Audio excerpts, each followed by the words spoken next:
For new mothers, manual pumping can be a convenient and cost-effective way to express breast milk. Whether you're returning to work, managing an oversupply, or simply looking for flexibility, learning how to use a manual breast pump can be invaluable. Getting started. Begin by washing your hands thoroughly and ensuring all pump parts are clean and sterilized.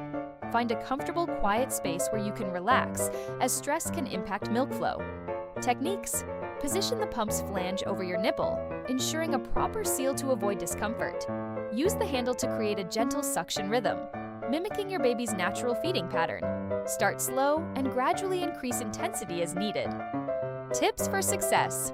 Stay hydrated and consider massaging your breasts beforehand to encourage letdown.